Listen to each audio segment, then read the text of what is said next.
On a tous cette petite crainte, n'est-ce pas? Ce clic de trop sur un lien un peu bizarre et hop, le voilà, le virus informatique. On imagine souvent que c'est juste un petit désagrément, mais en réalité, c'est un monde bien plus vaste et bien plus sombre qu'il n'y paraît. Et ce n'est pas qu'une simple crainte, hein. Tenez-vous bien, on estime qu'à l'heure actuelle, près d'un tiers des ordinateurs de la planète, soit 32%, ont été infectés au moins une fois.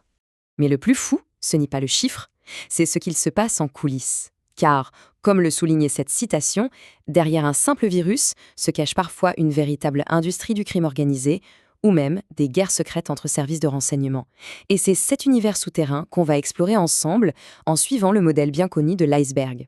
Alors, commençons par le sommet, la partie visible de l'iceberg. Ce sont les virus que beaucoup de gens connaissent ou dont ils ont au moins entendu parler. Ah, là on est presque dans la nostalgie. Qui se souvient de Bondi Buddy, ce petit gorille violet qui était censé être notre assistant personnel? En réalité, il passait surtout son temps à collecter nos données et à nous bombarder de publicité. Ou encore le fameux You Are an Idiot, ce programme qui ouvrait des centaines de fenêtres pop-up jusqu'à ce que l'ordinateur plante complètement. C'était plus agaçant que vraiment dangereux, c'est vrai, mais ça a marqué les esprits. Bon, on quitte la nostalgie pour passer à quelque chose de bien plus sérieux, le ver informatique. Alors, qu'est-ce que c'est? C'est un type de malware qui a une capacité assez effrayante. Il se propage tout seul, d'une machine à l'autre, sans que personne n'ait besoin de cliquer sur quoi que ce soit. C'est justement cette autonomie, cette capacité à se répliquer à l'infini qui le rend si redoutable. Et l'exemple parfait, le cas d'école, c'est le ver I Love You qui a déferlé sur le monde en l'an 2000. Imaginez un peu, on reçoit un email avec l'objet I Love You. Difficile de résister. Des millions de personnes ont cliqué. Et bam, le ver s'est immédiatement envoyé à tout leur carnet d'adresses, tout en commençant à détruire les fichiers sur l'ordinateur. Le résultat? Des milliards de dollars de dégâts. Une démonstration terrifiante de ce qu'on appelle l'ingénierie sociale. Ok, on quitte la surface, on plonge un peu, et là, l'ambiance change. On ne parle plus de simple nuisance, on parle de crime. Les motivations deviennent financières et les méthodes beaucoup plus sournoises. On entre dans l'ère du rançongiciel ou ransomware. Le principe est aussi simple que brutal. Un malware infecte l'ordinateur et crypte tous les fichiers. Photos, documents de travail, tout devient illisible. Et pour obtenir la clé qui permet de tout déverrouiller, il faut payer une rançon, le plus souvent en crypto-monnaie pour rester anonyme. Et le nom qui vient immédiatement à l'esprit, c'est WannaCry. En 2017, cette attaque a été un véritable raz de marée planétaire. Plus de 200 000 ordinateurs touchés dans 150 pays. Mais le pire, c'est que ça a frappé des infrastructures critiques. Des hôpitaux ont été paralysés, des usines ont dû arrêter leur chaîne de production. Les enquêtes ont d'ailleurs fini par pointer du doigt un groupe de hackers lié à la Corée du Nord. On voit bien ici que l'impact n'est plus seulement virtuel. Pour arriver à leur fin, les cybercriminels sont très créatifs. Il y a le scareware, ces fausses alertes qui clignotent en rouge en disant « Attention, virus détecté » pour nous pousser à acheter un faux antivirus. Il y a aussi les raccourcisseurs d'URL, très pratiques pour masquer un lien dangereux. Le typo-squatting, c'est malin aussi, on enregistre un nom de domaine comme google.com avec un seul O en pariant sur une faute de frappe. Et enfin, il y a les backdoors, des portes dérobées qui permettent à un attaquant de revenir sur un système quand il le souhaite, en toute discrétion. D'ailleurs, petite parenthèse historique, le tout premier virus date de 1971. Il s'appelait Creeper et il était totalement inoffensif. Tout ce qu'il faisait, c'était de se balader sur le réseau ARPANET en affichant le message « Je suis Creeper, attrapez-moi si vous le pouvez ».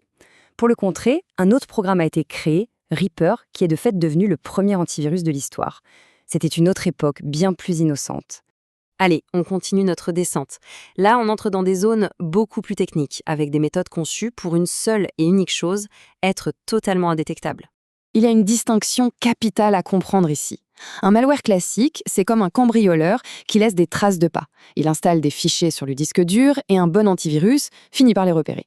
Mais le malware dit sans fichier, lui, c'est un fantôme. Il ne s'installe pas. Il s'exécute directement dans la mémoire vive de l'ordinateur, la RAM.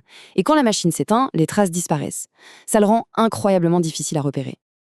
Alors, face à des menaces aussi furtives, comment font les chercheurs? Ils utilisent une technique appelée le sandboxing.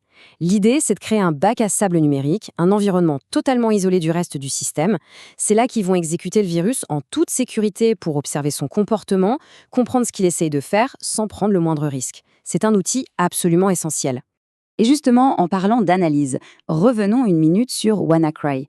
On a vu les dégâts, mais on n'a pas vu comment il a pu se propager aussi vite et aussi fort. Eh bien, il a utilisé une faille de sécurité, un exploit, dont l'origine est assez stupéfiante. Cet exploit s'appelle Eternal Blue. Et il n'a pas été créé par des cybercriminels dans un sombre garage, non. Il a été développé par la NSA, l'Agence de sécurité nationale américaine. C'était littéralement une cyberarme d'État. Le problème, c'est qu'elle a été volée par un groupe de pirates, les Shadow Brokers, qui l'ont ensuite publiée sur Internet en 2017. Du jour au lendemain, cette arme surpuissante était à la disposition de n'importe qui.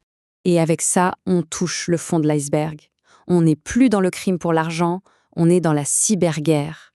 L'abîme, c'est quand les malwares deviennent des armes utilisées par des nations les unes contre les autres. Et qui crée ces armes? Des entités comme l'Equation Group, un groupe de cyberespionnage d'un niveau de sophistication absolument hallucinant. Il est d'ailleurs largement admis qu'il s'agit d'une unité clandestine de la NSA. Ils sont à l'origine de certains des outils de piratage les plus avancés jamais découverts. Et là, on parle de logiciels qui ne se contentent pas de voler des données. Ils ont un impact physique.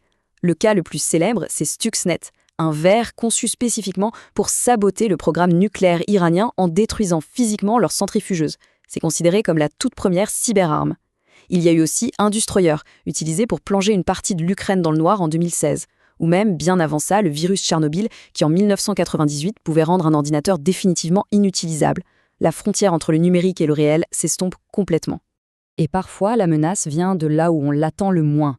En 2005, un scandale énorme éclate. On découvre que Sony BMG installe en secret un rootkit, une sorte de virus très discret, sur ses CD de musique. Le but officiel, empêcher la copie. Mais en faisant ça, ils ont créé des failles de sécurité béantes sur des millions d'ordinateurs, ouvrant la porte à de vrais pirates. Et on arrive tout en bas.